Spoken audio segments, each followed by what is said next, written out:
Hōjōki, an account on my hut. The flow of the river is ceaseless, and its water is never the same.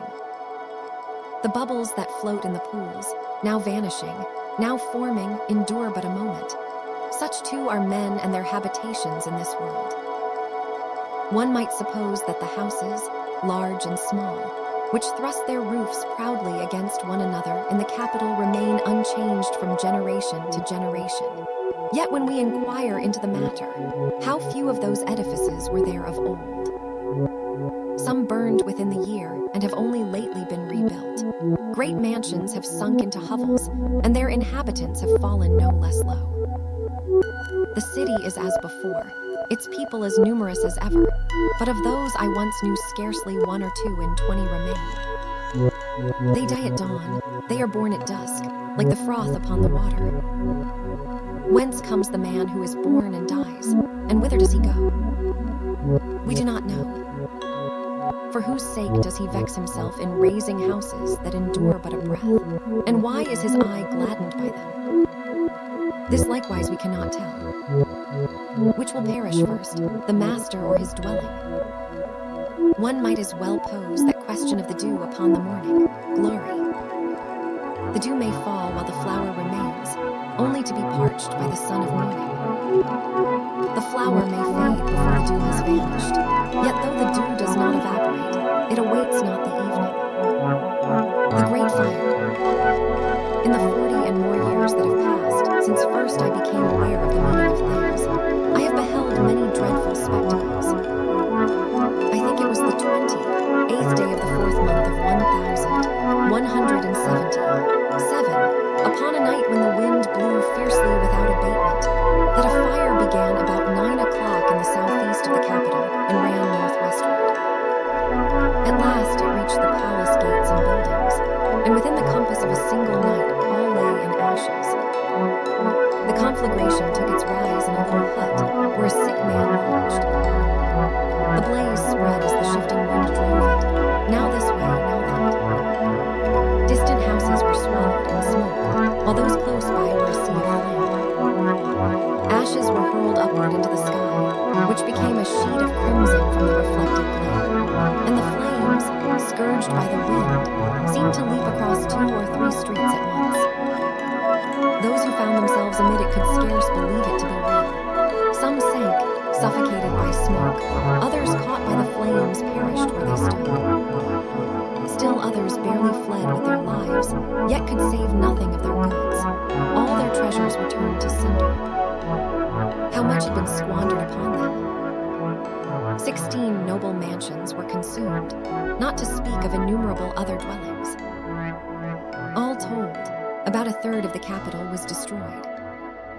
Several thousand men and women perished, and countless horses and oxen as well. Of all the vanities of human industry, none is more futile than lavishing wealth and spirit upon houses in so perilous a place as the capital. The whirlwind. Again, on the 29th day of the 4th moon of 1180, a mighty whirlwind arose in the northeast of the capital and raged violently as far south as the 6th ward. Every house, great or small, within the wind range was wrecked. Some were leveled to the ground, others left only with their bare frames standing. Gate tops were torn off and hurled 400 or 500 yards away, and fences were swept down until adjacent properties became one. Innumerable treasures were flung out of the houses into the air. Roofs of bark and thatch were driven like fallen winter leaves. A dust like smoke rose so thick it blinded, and the roar was so great that the sound of voices was lost within it. Even so must be the blasts of hell, I thought. Not only were many houses shattered or ruined, but countless people were injured or crippled while striving to repair them. The whirlwind passed off toward the southwest, leaving many to lament its track. People uttered in amazement, "We have whirlwinds often, but never one like this." It is no ordinary event. It must foreshadow terrible times to come, the moving of the capital. In the 6th month of that same year, the capital was abruptly removed, a most unforeseen event. It had been hundreds of years since the reign of Emperor Saga that the capital had been fixed at Kyoto. 2. The location of the capital is not a thing to be changed lightly without grave cause, and the people were excessively perturbed and anxious at the tidings. Yet complaints availed nothing, and everyone departed, from the emperor and his ministers and the nobility downward.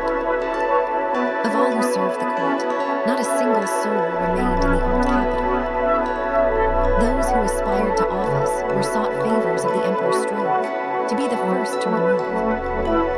Only those who, having lost their chances, were redundant in the world and had nothing to hope for stayed behind, though with sorrow. Mansions whose roofs had vied with one another fell into decay as the days passed. Houses were taken down and floated down the Yodo River, and the capital turned, before one eyes, into empty fields. Customs changed completely. Horses were now prized, and ox carts fell into disuse.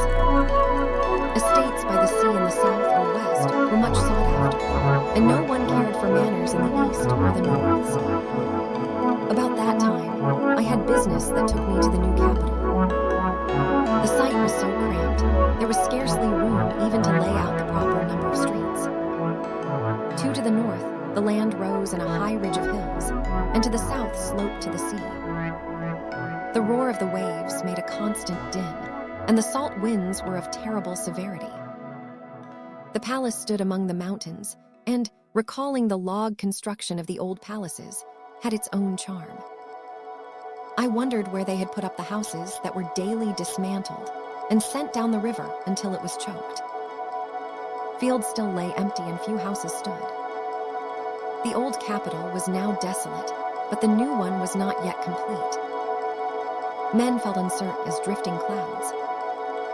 Native inhabitants lamented the loss of their land, and those who moved there complained about the difficulty of raising houses. On the roads, I saw men on horseback who should have ridden in carriages. In place of court robes, they wore simple service dress. The manners of the capital had suddenly altered and were now much like those of mystic soldiers. Everywhere people questioned whether future disorders were foretold, and indeed, as days passed, the country was torn by disturbances and unrest. The sufferings of the people were not, however, wholly without result. In the winter of that year, the capital was returned to Kyoto. But what had become of the dismantled houses? They could not all have been rebuilt in their former magnificence. Some faint reports reached my ears that in the wise reigns of old, the country was governed with clemency. Then the imperial palace was thatched with straw, and even the eaves were unaligned. When the emperor saw the smoke rising from the kitchen fires was thin, he even remitted taxes, though they were not heavy. That was because he loved his people and sought to relieve them. If we compare present conditions with those of former times, we may see how great is the difference. The famine. Again, about 1,180. It is so long ago that I cannot remember precisely.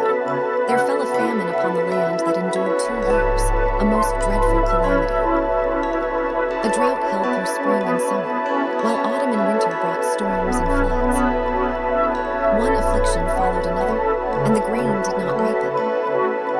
All the toil of plowing in spring and sowing in summer was in vain, for there came no joy of the autumn reaping nor of the winter storm. Some people, as a result, abandoned their fields and passed into other provinces. Some forsook their homes and went to dwell in the mountains. All manner of prayers were started and extraordinary devotions undertaken, yet without the least effect. The capital had always relied upon the countryside for its supplies, and when those supplies ceased, it became impossible for people to keep their composure. In desperation, they tried to barter one possession after another for food, however cheaply, but no one would take them. The rare man willing to trade scorned money and set great value upon his grain. Many beggars lined the roads, their doleful cries filling the air. Thus the first year of the famine at last closed. It was hoped the new year would bring relief, but it brought instead the added scourge of epidemics, and there was no sign of improvement. The people starved, and as days passed they drew near the brink, like fish gasping in too little water. At last men of quality, wearing hats and with their legs covered, were reduced to going from house to house in desperate begging. Overwhelmed by misery, they would walk in a stupor, only to collapse shortly after. The number of those who died of starvation, outside the gates, or along the roads cannot be reckoned. With no one even to deal with the bodies, a stench filled the whole world, and there were many sights of putrefying corpses too terrible to behold. Along the banks of the Kamo River, there was scarce room for horses and cattle to pass. The lower classes and the wood cutters were likewise spent, and as even firewood grew scarce, those without other means broke up their own houses and carried the timber to sell in the market. The sum obtainable for all that a man could carry was, however, not enough to sustain life even a single day. Strange to relate, among the sticks of firewood were some to which bits of vermilion or gold and silver leaf still clung. I found this to be because people with no means of living were robbing old temples of their holy images or dismantling the furnishings of sacred halls for fuel. Born into a world of filth and evil, I was thus forced to witness such heartbreaking sights. There were other exceedingly unhappy occurrences, where husbands and wives refused to part. The one who loved most was certain to die first. This was because, whether man or woman, they put their beloved before themselves and gave whatever scant food they sometimes obtained. With parents and children, it happened inevitably that the parents died first. Sometimes an infant, not knowing its mother was dead, would lie beside her sucking at her breast. The abbot Rugio of the Minachi, grieving for the multitude who were dying, gathered priests who went about marking the letter A upon the forehead of every corpse they found, thus establishing communion with Buddha. In an effort to determine how many had died, they made a count during the 4th and 5th months and found within the limits of the capital over 300 corpses lying in the streets. What would the total have been had it included all who died before or after that period, both within the city and in the suburbs? And what if all the provinces of Japan had been taken into account? I have heard that a like disaster befell in 1134, in the reign of Emperor Sudoku, though I did not myself witness what occurred then. Of all that I have seen, this famine was the strangest and saddest of all calamities. The earthquake. Then came the great earthquake of 1185, of a force not known before. Mountains collapsed and rivers were buried. The sea tipped over and submerged the land. The earth opened and water spouted up. Boulders were split and rolled into the valleys. Boats along the shore were swept out to sea. Horses walking the roads lost their footing.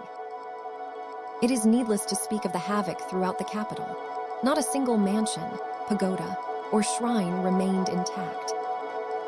As some fell and others toppled, dust and ashes rose like a voluminous smoke. The rumble of the shaking earth and the crashing houses was exactly like thunder. Those who were in their houses, fearing imminent crushing, ran outside only to meet another cracking of the ground. They could not fly aloft, not having wings. They could not climb into the clouds, not being dragons. Of all the terrors of the world, none is so fearful as an earthquake. Among the dead was the only child of a samurai family, a boy 5 or 6 years old, who had made a little house under the overhang of a wall and was playing there innocently when the wall fell and buried him. His body was crushed flat, with only his 2 eyes protruding. His parents took him in their arms and wailed uncontrollably, so great was their sorrow. I understood that grief for a child can make even the most valiant warrior forget shame, a pitiable but comprehensible truth. The violent shaking ceased after a while, but after tremors continued for some time. Not a day passed without 20 or 30 quakings of a strength that would ordinarily have frightened people. After a week or two, their frequency grew less, and there would be 4 or 5, then 2 or 3 a day. Then a day might pass without one, or there might be but a single tremor every 2 or 3 days. After, tremors lasted for 3 months. Of the 4 great elements, water, fire, and wind continually wreak disaster, but the earth does not commonly afflict man. Long ago, in the great earthquake of the year 855, the head of the Buddha at Hōjōki fell off. A dire misfortune indeed, but not to be compared with the present calamity. At that time, everyone spoke of the vanity and futility of the world, and it seemed the impurities of men's hearts had somewhat diminished. Yet with the passing months and the coming of the new year, people no longer even spoke in that manner. Hardships of life in the world. All is as I have set down. The things in the world that make life hard to endure, our own helplessness, and the unreliability of our dwellings. And if to these were added the griefs born of place or particular circumstance, their sum would be incalculable. When a man of no great standing happens to live beside a powerful lord, however glad he may be, he cannot celebrate too loudly. However stricken with grief, he cannot raise his voice in lamentation. He is uneasy in all he does. In each act he trembles like a swallow approaching a falcon nest. The poor man who dwells near a wealthy household is ever ashamed of his wretched appearance, and makes his comings and goings in bursts of flattery. And when he sees the envy of his wife and children and servants, or hears how the rich family despises him, his mind is rent by an agitation that leaves no moment peace. If a man's house stands in a crowded quarter and a fire breaks out nearby, he cannot escape the danger. If it stands remote, he must endure the nuisance of going back and forth to the city, and the peril of robbers is always present. The powerful are filled with greed, those without protectors are scorned. Possessions bring many cares. In poverty there is sorrow. He who asks another help becomes his slave. He who fosters others is fettered by affection. He who follows the world ways may be ruined thereby. He who does not appears mad. Wherever one lives, whatever work one does, is it possible even for a moment to find shelter for the body or peace for the mind? Renunciation of the world. I inherited the house of my father-grandmother, and for a long season lived there. Afterward I lost my post, and fell upon hard times. Too many causes led me to live in retirement, and finally, unable any longer to remain in my ancestral home, in my 30s I built to my own design a small cottage. It was barely a tenth the size of the house I had inhabited, and being intended merely as a place to stay, it made no pretensions. An earthen wall was, it is true, raised around it, yet I lacked the means to set up an ornamental gate. I also put up a rough shed of bamboo posts for my carriage. I must confess that when snow fell or gales came, I could not but feel alarmed, and since the house stood near the Kamo river, there hovered the risk of floods as well as the menace of bandits. For more than 30 years, I tormented myself by enduring all the things of this unhappy world. In that time, each stroke of misfortune naturally made me see the fragility of my life. In my 50th year, then, I took ordination and turned my back on the world. Having no family, I had no ties that would make abandonment difficult. I had no rank or stipend. What then was there for me to cling to? How many years had I spent in vain among the clouded hills of Hōjōki? The hut 10 feet square. Now that I have reached the age of 60, and my life seems ready to evaporate like the dew, I have fashioned a lodging for the last leaves of my years. It is a hut in which perhaps a traveler might pass a single night. It resembles the cocoon spun by an aged silkworm. This hut is not even 100 the size of the cottage of my middle years. Before I was aware, I had grown heavy with years, and with each removal my dwelling diminished. The present hut is of no ordinary kind. It is but 10 feet square, and less than 7 feet high. I did not select this spot rather than another, and I built my house without consulting any diviners. I laid a foundation and roughly thatched the roof. I fastened hinges at the beam joints, that it might be easier to shift the house elsewhere should aught displease me. What effort would there be in changing my dwelling? 2 carts bare would suffice to carry off the whole house, and save the carter fee, there would be no expense at all. Since first I hid my traces here in the heart of Mount Hino, I have added a lean-to on the south and a bamboo porch. On the west, I set up a shelf for holy water, and within the hut, along the west wall, I placed an image of a midday. The light of the setting sun falls between its brows. On the doors of the reliquary, I have hung pictures of Fujin and Feudo. Above the sliding door that faces north, I built a small shelf where I keep 3 or 4 black leather baskets holding books of poetry and music and extracts from the sacred writings. Beside them stand a folding kodo and a lute. Along the east wall, I have spread long fern fronds and mats of straw, which serve as my bed at night. I have opened a window in the eastern wall, and beneath it fashioned a desk. Near my pillow sits a square brazier in which I burn brushwood. To the north of the hut, I have staked out a little plot which I have fenced roughly and made into a garden. I grow many kinds of herbs there. This, then, is the nature of my temporary hut. I shall now endeavor to describe its surroundings.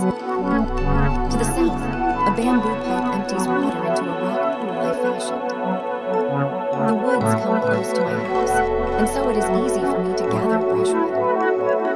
The mountain is called Chomei. Creeping vines choke the paths and the valleys are overgrown. But to the west there is a clearing, and thus my surroundings do not leave me without spiritual comfort. In spring, I behold waves of wisteria like purple clouds glowing in the west. In summer, I hear the cuckoo call, promising to guide me along the road of death. In autumn, the voice of evening insects fills my ears with a lament for this cracked husk of a world. In winter, I look with deep feeling upon the snow, piling up and melting away like sins and hindrances to salvation. When I do not feel inclined to recite the Nimbutsu, and cannot put heart into reading the sutras, none prevents me from resting or idling, and no friend will be ashamed of me. Though I make no special effort to keep the discipline of silence, solitude itself makes me refrain from the sins of speech, and though I do not strictly strive to observe the precepts, here where temptations are absent what should lead me to break them. On mornings when I feel myself brief, lived as the white wake behind a boat, I go to the river banks and, watching the boats plying to and fro, compose verses in the manner of priest Mansei. Or if in the evening the wind in the maples stirs the leaves, I recall the river at Jinio and play the lute in the fashion of Minamoto no Tsunonabe. If my mood lingers, I often tune my lute to the echoes in the pines and play the song of the autumn wind, or pluck the notes of the melody of the flowing stream, adjusting the pitch to the sound of the water. I am but a mediocre player, yet I do not perform to please others. Alone I play, alone I sing, and this brings joy to my heart. At the foot of this mountain stands a rough, hewn cottage where the guardian lives. He has a son who sometimes comes to see me. When bored with whatever I am doing, I often take a walk with him as companion. He is 16 and I 60. Though our ages differ greatly, we take pleasure in each other's company. Sometimes I pick flowering reeds or wild pear, or fill my basket with berries and cress. Sometimes I go to the rice fields at the mountain foot and weave wreaths from the fallen ears. Or, when weather is fair, I climb the peak and look out toward Kyoto, my old home, far, far away. The view belongs to no one, and nothing can hinder my enjoyment. When I feel vigorous and ready for a longer journey, I follow the ridge to worship at Iwama or Ishiyama Temple. Or I press through the fields of Awazu to pay respects to the remains of Semimaru Hut and cross the Tanigami River to visit Sarumaru Tomb. On the return, according to the season, I admire the cherry blossoms or the autumn leaves, gather fern shoots or fruit, both to offer to the Buddha and to use at home. If the evening is still, in the moonlight that fills the window, I long for old friends, or wet my sleeve with tears at the cries of the monkeys. Fireflies in the grass thickets might be mistaken for fishing. Lights off the island of Maki. The dawn rains sound like autumn storms blowing through the leaves. And when I hear the pheasants' cries, I wonder whether they call their father or their mother. When the wild deer of the mountain draw near unafraid, I realize how far I am from the world.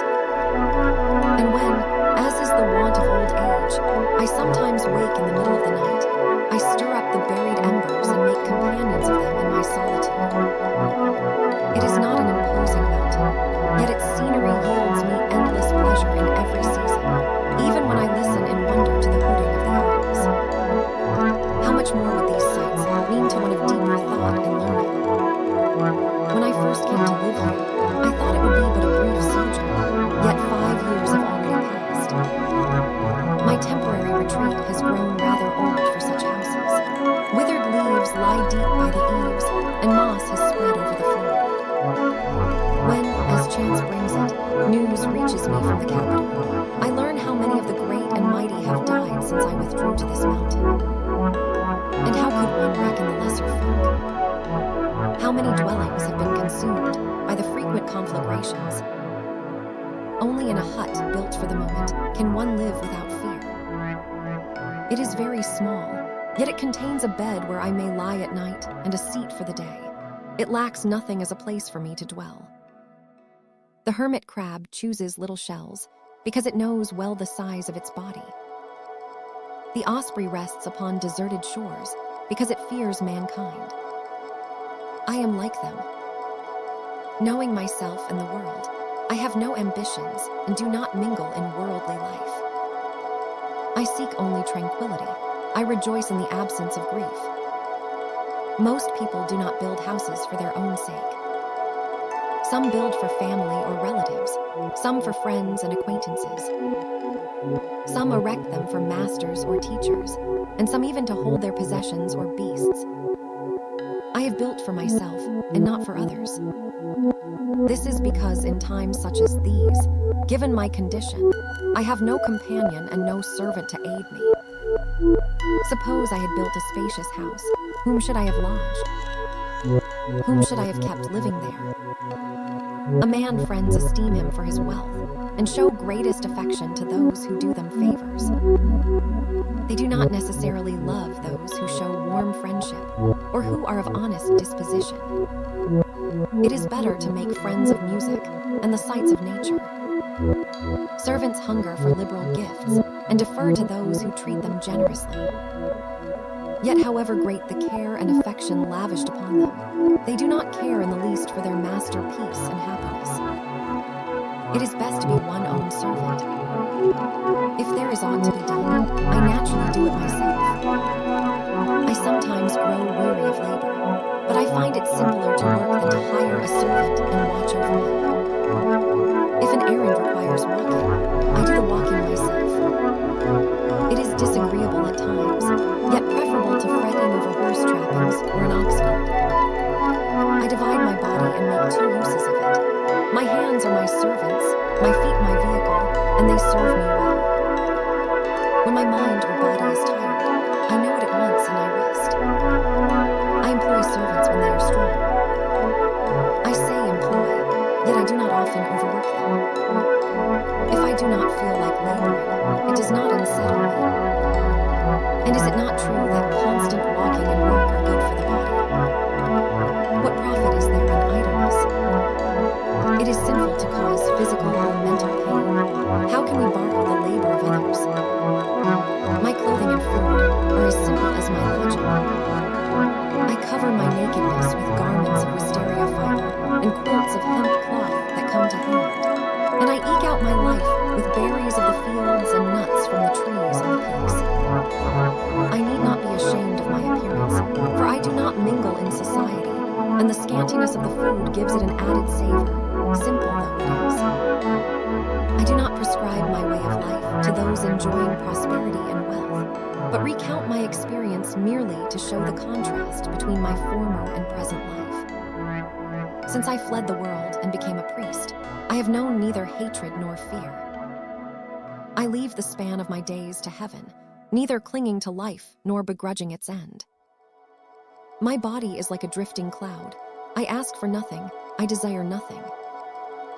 My greatest joy is a quiet nap.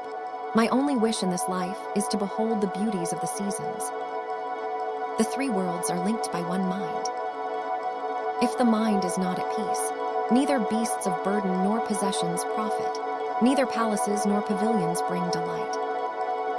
This lonely house is but a tiny hut, yet I love it somehow. I naturally feel ashamed when I go to the capital and must beg, but when I return and sit here, I feel pity for those still clinging to the world of dust. Should anyone doubt my words, let him look to the fish and the birds. Fish do not weary of the water, but unless one is a fish, one does not know why. Birds long for the woods, but unless one is a bird, one does not know why. The joys of solitude are akin. Who could understand them without having lived here? Now the moon of my life sinks in the sky and is near the mountain rim. Soon I must enter the darkness of the three ways. Why should I thus drone on about myself? The essence of Tea Buddha teaching to man is that we must not hold attachment for any object. It is now sinful for me to cherish my little hut, and my clinging to its solitude may hinder my salvation. Why should I squander further precious time, recounting such trifling pleasures? One calm dawn, pondering the causes of this weakness, I told myself that I had fled the world to dwell in a mountain forest in order to discipline my mind and practice the way. And yet, despite your monk aspect, your heart is stained with impurity. Your hut may resemble Chomei, but you preserve the law even more poorly than Hojoki. If your low estate is retribution for sins of a prior existence, is it right that you afflict yourself over it? Or should you let delusion